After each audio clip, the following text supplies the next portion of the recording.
Eric Barone, the creator of Stardew Valley, is known as Concerned Ape. So they made a shopkeeper called Concerned Monkey.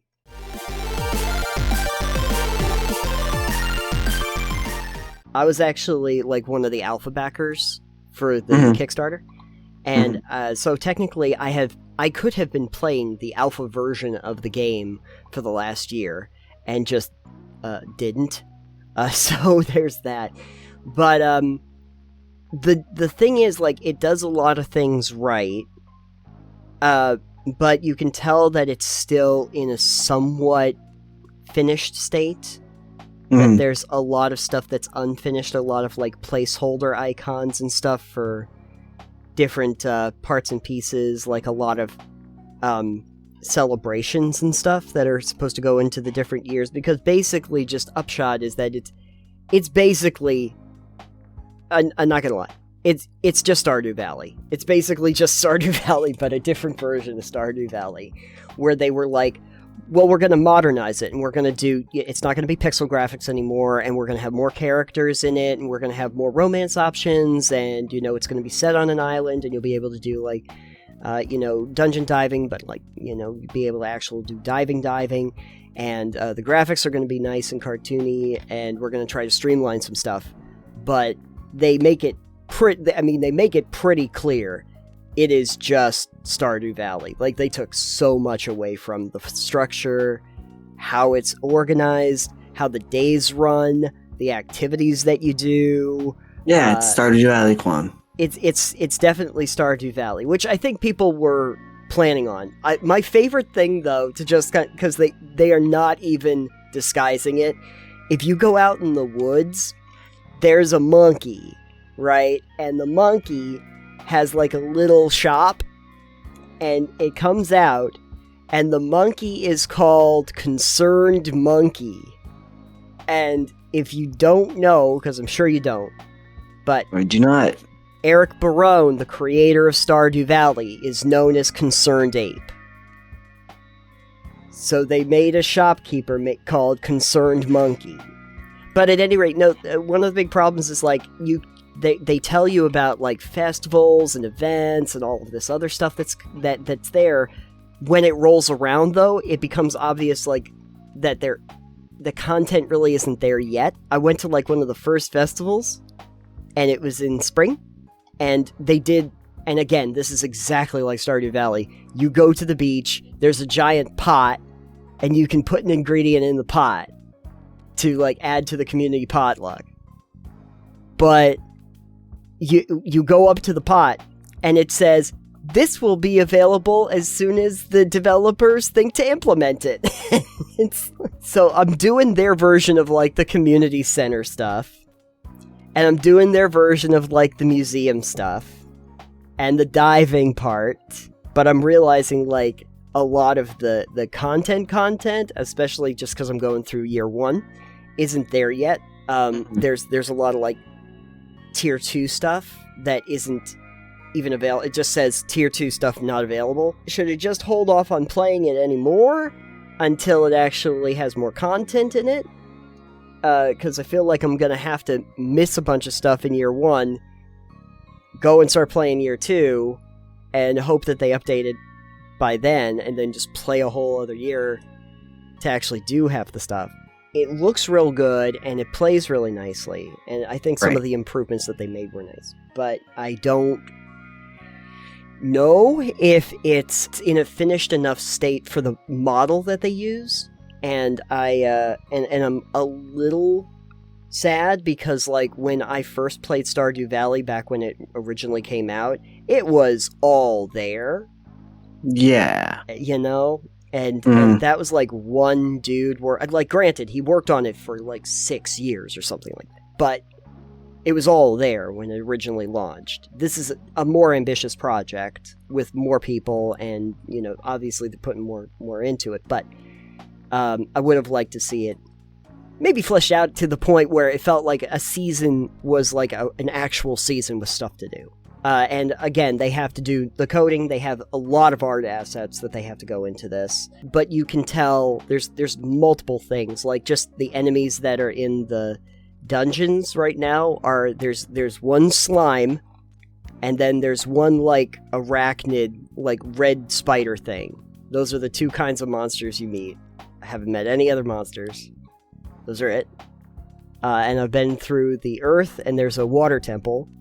I got to the bottom of the water temple, and then there's two other temples you can see, because they're supposed to be like the 4 points, like 4 elemental stuff. There's 2 others. They haven't unlocked, even though I've gone through the water temple. Don't know if they ever do. I think it's just not implemented content yet. Then I'll probably step away from it for a bit. Yeah, you've got to remember the fact you're in the alpha version, so there's gonna be a lot missing. Well, this is actually the game preview version now. They've moved out of alpha, and now they have the game preview version itself. So this is like a proof of concept? Is that what that is? It's to the point where the general population can just purchase it. When it was in alpha, you had to specifically be a backer Gotcha. for the alpha version in order to get it on Steam. Now you can actually purchase it on Steam and a bunch of other Play stores as an early access title. So was there a crafting system in Coral Island that you really enjoyed that was fleshed out, or was it just kind of meh? The crafting system is a lot to do with just like an in-menu crafting system. You get your basic materials, and then you can combine them in specific ways to make a lot of the stuff. You do then get a few different, like, stations that you can utilize to turn, like, trash into, like, either soil or, like, a scrap, so that you can make other things. What else can you do? Like furnaces and that kind of thing, so you can make bars and all that good stuff. A lot of this actual crafting into objects are in like a menu system, very similar to what Stardew Valley did. It's all centralized that way. But then when you expand your house out, you also get to have like a kitchen, and so then you can start experimenting with how different ingredients go together, or get recipes and that kind of thing. So it's very similar to the same kind of system that they had, where you had a kitchen in your home that you could use for that specific stuff. Yeah, beyond that, I haven't really seen anything. The other upgrades for the house aren't, like, there yet. Aren't quite there yet, so they might expand that out a little bit more, but I'm kind of imagining that it's the same basic process that they went through, where you can, like, turn things into wine. I have kegs, so you can... Oh, so you're playing 100 Days again. I'm playing 100 Days again, yeah. You can make juices, and you can make wines depending on what you put into the kegs. You can make preserves, whatever preserves you're making. You can... For honey, and I was like, well, this kind of makes more sense, I guess that's good. In Stardew Valley, there was something that people didn't know about, where you would make your little apiaries, the little honey, your little honey decks for the bees, Yes. your bee houses. Not the holodecks, the honey decks. Yeah, the honey decks. You'd put your bee houses out, and they'd produce honey. And honey's a good resource to have. Yes. However, a lot of people didn't know that if you plant flowers near where the bee houses are, they'll produce specific kinds of flower. So if you put, like, clover or, like, lilies or something, and you put them right next to the bee houses when they produce honey, they'll produce lily honey, or they'll produce daisy honey, and they'd always be, like, way more expensive and specialized than just basic wild honey. And in this one, they have the bee houses, and what you do is you just put the flowers that you want to turn into honey, and you put them in as a resource into the bee house, and then wait for them to process into honey. So That turns the apiary into a Minecraft furnace. pretty much. I don't think that it's a bad system. I just always am surprised by, like, how different prices are in the game. Like, there was a flower, it's like the Titanic flower. You can just go into the woods and you can collect it during the right time of year. gee, it's a foraged item. I wonder if I can turn it into honey. And you can. You can turn it into, like, this black titanus honey. And most of the honeys that are in the that I was collecting might be, like, 100 or maybe 200 in the game currency. I get this black honey from this one flower that you can just collect by going out into the woods. And I chuck it in my bin, and it's worth, like, 3,000... And I'm like, well, I gotta spam that as much as possible. And then if it's higher qualities, you know, you can get better stuff. They have a lab where you can increase the star rating of, like, seeds, which will give you a better chance at, like, bronze, silver, or gold level stuff. And what I have found, though, that I did like as a change is that if I put, like, a gold level grape in my keg, I guess I'm pretty likely to have, like, a gold level wine when I take it out. And in Stardew Valley, it didn't matter what star the product was, it would just give you the basic stuff at the end. And then you could, like, age it up afterward. They made some good streamlining things. You can expand your backpack out more than you could in the previous one. Certain shops are closed on different times of the day. You have a museum, just like they had a museum before, but it gets expanded out, and you can actually go around the museum, look at all the fish that you've collected for them. They make a little aquarium for you to go and look at. And you, like, watch all the fish swim in the aquarium? You can. Nice. As you collect the fish, they end up in the aquarium, and they're swimming around the different tanks in the aquarium. When you collect bugs for them, there's, like an insect house. You can go there. The butterflies are flying around and everything. When you collect artifacts from under the water, from under sea, there's a collection for that, and they make a display. So, yeah, I mean, there's neat stuff that Coral Island does that I think improves upon the formula, but it hasn't been fully implemented yet.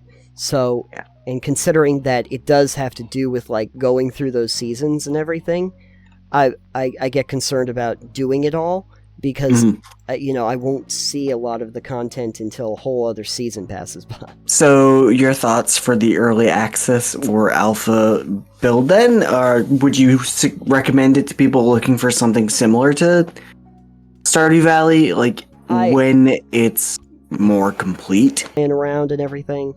When you collect artifacts from under the water, from under sea, there's a collection for that, and they make a display. So, yeah, I mean, there's neat stuff that Coral Island does that I think improves upon the formula, but it hasn't been fully implemented yet. So, and considering that it does have to do with, like, going through those seasons and everything, I get concerned about doing it all, because, you know, I won't see a lot of the content until a whole other season passes by. And, you know, that takes time. It takes time to get there. So your thoughts for the early access or alpha build then? Or would you recommend it to people looking for something similar to Stardew Valley, like, when it's more complete? I would say that, it's definitely something you'd want to keep an eye on. I don't know if in its current state you'd necessarily want to get it, just because you're gonna be like, why are the graphics not coming up for certain things? Why can't I actually interact with the world when it comes to festivals and stuff? They don't tell me when those happen. Like, what am I supposed to do with that? I guess there was supposed to be a festival here. There was supposed to be, like, a pet day. I haven't even had a pet. I don't know. There's a few pets around the town. There's, like a boyfriend girlfriend cat pair who's called Peanut and Butter, and they walk around town together and stuff. No, it's got a lot of neat stuff in it, which I like, but it's tricky because it feels a little bit the way I felt about Everspace 2, because I played that when it first came into Game Preview 2. Yeah. And you'd be like, wow, this is really great. And then you reach those, like, thresholds where you can see the content ran out before the next update. And it's like, oh, you don't have access to the next tier of stuff or the next tier of abilities in the case of Coral Island, where, like, I've upgraded my farming a bunch and I've upgraded my dungeon diving and stuff, foraging, but I only had, like, 3 skills I could unlock, and the other ones in that tier are still locked, and there isn't a second tier to get to, so I just can't utilize any of them. When they do an update, I'm gonna have all these points I can instantly just throw into all the new stuff that they put in, because they just don't have it. Yeah. Well, how many hours did you end up putting in Stardew Valley overall? How many hours do you have in that game? Probably, all put together, probably a couple hundred. Okay, so you'll probably really enjoy this once they flesh it out. Right, because I've probably put a good 20, a season takes a little bit of time. So, you figure you're waking up at 6, and it's like an hour is a minute for in-game time. And they basically at 12 o'clock, they're going, it's getting late. And then at 1 o'clock, you pass out if you're not home. Not 2. We've been over that mechanic before. Yeah. They now made it 1 o'clock instead of 2 o'clock. Oh, okay. The last 2 weeks, 37.6. You've gotten your money's worth out of it already. Oh, yeah. I mean, I had already technically paid for it 2 years ago, so it's like... Well, I mean, you've probably put enough money. Oh, yeah.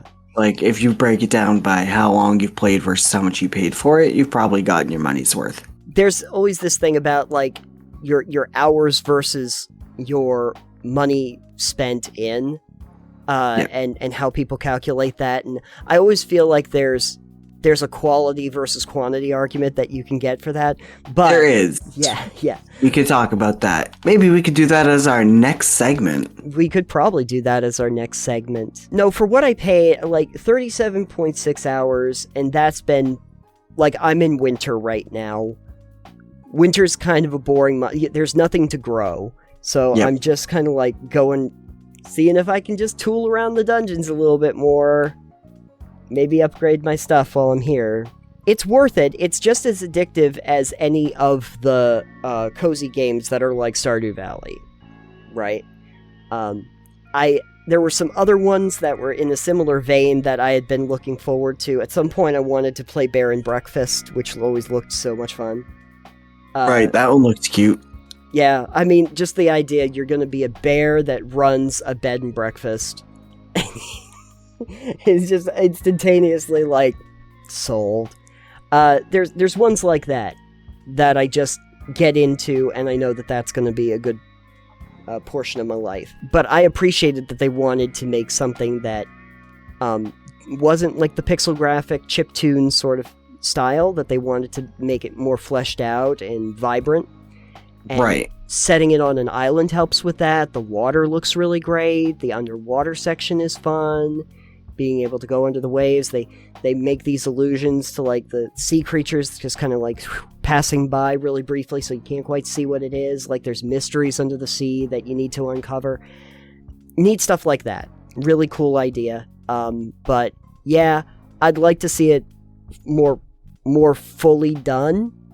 Right. Before I go too much further, especially before I start a second season. Maybe I could go through winter and just see what's there, but I don't think I want to try playing a second season yet without me knowing that there's more to do next. Right. When I get there.